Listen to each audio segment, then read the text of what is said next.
টানা বৃষ্টির প্রভাব পড়েছে রাজধানীর নিউ মার্কেট এলাকার ব্যবসা বাণিজ্যে। এছাড়াও রাজধানীর বাইরের বাজারেও প্রভাব পড়েছে বিরূপ আবহাওয়ার।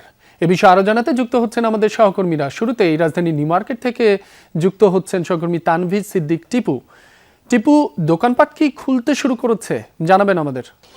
রাব্বি, যেগুলো হচ্ছে মার্কেট রয়েছে নিউ মার্কেট এলাকায়, যে গাউসিয়া বা নিউ মার্কেট বা হচ্ছে চন্দ্রিমা, সেই মার্কেটগুলো কিন্তু খুলতে শুরু করেছে। এখন আপনি দেখতেই পাচ্ছেন যে এই মুহূর্তে বৃষ্টি বন্ধ হয়ে গিয়েছে, কিন্তু জলাবদ্ধতা সেটি আসলে আমরা গতকালও দেখেছি যে নিউ মার্কেট এলাকাতে ঢাকার অন্যান্য এলাকার যে পানি সেটা নেমে গেলেও নিউ মার্কেট এলাকার যে জলাবদ্ধতা সেটা অব্যাহত আছে। এবং আজ সকালেও একটুখানি বৃষ্টি হওয়ার পরেই আমরা দেখেছি যে এখানে আসলে পানিতে একেবারে জলমগ্ন অবস্থা। এবং তারপর থেকে গতকাল থেকেই মূলত এই বিশেষ করে হকার যে মার্কেটগুলো রয়েছে, এবং আপনি দেখতেই পাচ্ছেন যে একদম দোকানের সামনে পানিতে টইটুম্বুর অবস্থা।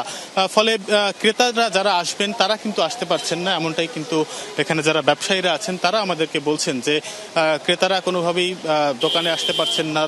ফলে তারা তাদের যে দৈনন্দিন যে ব্যবসা সেটি সহজভাবে করতে পারছেন না, সেই কথাটি কিন্তু আমাদেরকে বলছিলেন। একই সাথে এই যে জলাবদ্ধ পরিস্থিতি, সেই পরিস্থিতি কিন্তু এখনো বিরাজমান রয়েছে। ফলে